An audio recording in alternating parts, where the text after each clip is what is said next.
Ditto पूरी कहानी आसान और साफ हिंदी में 4। नमस्कार प्यारे दोस्तों, आप सब कैसे हैं? आज हम आपके लिए लेकर आए हैं एक बहुत ही खास और अलग तरह की Korean science fiction romantic drama film ditto. इसी नाम से साल 2000 में भी एक फिल्म बनी थी, लेकिन यह 2022 वाली फिल्म उसका रीमेक है, जिसमें कुछ बदलाव और नई भावनात्मक गहराई जोड़ी गई है। इसलिए हमने इस नई फिल्म को चुना है। कहानी कुछ ऐसी है कि एक लड़का जो अतीत में रहता है और एक लड़की जो भविष्य में रहती है, दोनों एक रेडियो के जरिए आपस में बात कर पाते हैं। प्रकृति के नियम के खिलाफ जब ऐसा चमत्कार होता है तो उनकी और उनके आसपास के लोगों की जिंदगी कैसे बदलती है, यही इस कहानी में दिखाया गया है। और अंत में यही बदलाव एक बड़ा ट्विस्ट बन जाता है। यह सिर्फ साइंस फिक्शन नहीं, बल्कि एक दिल छू लेने वाली रोमांटिक फिल्म है जो आपको जरूर भावुक कर देगी। कहानी की शुरुआत 1999 से होती है। किम नाम का एक कॉलेज स्टूडेंट साइकिल पर म्यूजिक सुनते हुए कॉलेज जा रहा है। वो मैकेनिकल इंजीनियरिंग का छात्र है और छुट्टियों के बाद कॉलेज का पहला दिन है। उसका दोस्त उसे बताता है कि इस साल 17 लड़कियां मैकेनिकल डिपार्टमेंट में एडमिशन ले रही हैं। किम हैरान हो जाता है। उसका दोस्त बताता है कि उनमें से एक टॉपर लड़की ने रजिस्ट्रेशन तो कर लिया है, लेकिन अभी एडमिशन नहीं लिया। वो किम को उसका नंबर देता है और कहता है कि उसे मनाओ ताकि पूरे कॉलेज में घोषणा कर सके कि टॉपर ने हमारा डिपार्टमेंट चुना है। किम उस लड़की को वॉइस मैसेज करता है और खुद को मैकेनिकल क्लास का लीडर बताकर उसे फ्रेशर्स पार्टी में आने के लिए कहता है। दोपहर में वह लड़की कॉल करती है और पूछती है कि वह उसे पहचानेगी कैसे। किम अपने कपड़ों का रंग बताता है और ऑडिटोरियम में मिलने को कहता है।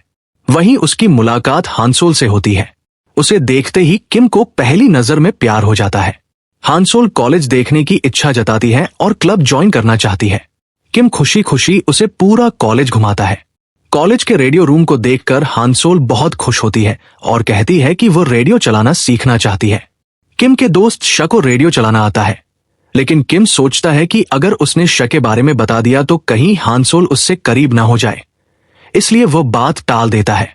फ्रेशर्स पार्टी में एक सीनियर शराब पीकर हानसोल से बदतमीजी करता है, लेकिन हानसोल उसे जोरदार जवाब देती है। किम उसकी बहादुरी देखकर और भी प्रभावित हो जाता है। अगले दिन लंच के दौरान किम अचानक कह देता है कि वह उसे किस करना चाहता है। यह सुनकर हानसोल नाराज हो जाती है और चली जाती है। किम को अपनी गलती का एहसास होता है और वो बहुत दुखी हो जाता है। उसी रात वो अपने दोस्त श का पुराना रेडियो घर लाता है। अचानक रेडियो से एक लड़की की आवाज आती है। उसका नाम मोनी है। वो 2022 में रहती है और उसे अपने असाइनमेंट के लिए रेडियो के जरिए किसी अजनबी का इंटरव्यू लेना है। शुरुआत में दोनों को नहीं पता कि वे अलग अलग समय में हैं। वे मिलने का प्लान बनाते हैं, लेकिन जब किम 1999 में धूप में इंतजार करता है, तब 2022 में मोनी बारिश में भीग रही होती है। तभी उन्हें एहसास होता है कि वे 23 साल के फासले पर हैं। धीरे धीरे दोनों में गहरी दोस्ती हो जाती है। किम हानसोल को इम्प्रेस करने के लिए मोनी से सलाह लेता है। मोनी उसे साफ कपड़े पहनने, अच्छा व्यवहार करने और सच्चे दिल से प्यार जताने की सलाह देती है। किम वैसा ही करता है और दोबारा हानसोल को प्रपोज करता है। इस बार हानसोल हाँ कह देती है। उधर मोनी अपने दोस्त योंगजी से प्यार करती है, लेकिन कह नहीं पाती। तभी कहानी में बड़ा ट्विस्ट आता है। मोनी बताती है कि उसके पापा 1999 में उसी कॉलेज में मैकेनिकल पढ़ते थे। उनका नाम श है और उसकी मां का नाम हानसोल है। यह सुनकर किम टूट जाता है। उसे समझ आता है कि भविष्य में हानसोल उससे नहीं, बल्कि उसके दोस्त श से शादी करेगी और मोनी उनकी बेटी होगी। किम को लगता है कि अगर वह हानसोल के साथ रहा तो शायद मोनी कभी जन्म ही न ले। वो गलतफहमी में श और हानसोल को करीब देखकर खुद को अलग कर लेता है और शहर छोड़ देता है। बाद में श और हानसोल एक दूसरे से प्यार करने लगते हैं और शादी कर लेते हैं। मोनी का जन्म होता है। 2022 में मोनी को पता चलता है कि उसकी मां पहले किम से प्यार करती थी। उसे एहसास होता है कि शायद उसी की वजह से किम ने खुद को दूर कर लिया।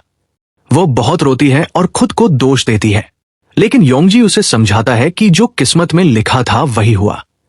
आखिर में मोनी अपनी रेडियो बातचीत के आधार पर असाइनमेंट तैयार करती है और उसे बहुत सराहना मिलती है। बाद में उसे पता चलता है कि किम अब एक मशहूर लेखक है और उसका अपना बुक स्टोर है। वो उससे मिलने जाती है। किम उसे पहचान लेता है और किताब पर लिखता है, हमेशा अपने दिल की सुनो। जो होता है वो किस्मत से होता है, खुद को दोष मत दो। मोनी आखिरकार योंगजी से अपने प्यार का इजहार करती है और वह भी अपने प्यार का इजहार कर देता है। दोनों एक हो जाते हैं। अंत में पता चलता है कि जब मोनी बारिश में किम का इंतजार कर रही थी, तब 2022 वाला बड़ा हो चुका किम उसे देख रहा था। वो खुद उसके पास नहीं गया, बल्कि योंगजी को छाता देकर भेजा ताकि उनकी प्रेम कहानी सफल हो सके। इसी खूबसूरत और भावुक मोड़ के साथ फिल्म खत्म होती है। दोस्तों, आपको ये कहानी कैसी लगी? कमेंट में जरूर बताइए। मिलते हैं अगली वीडियो में। धन्यवाद।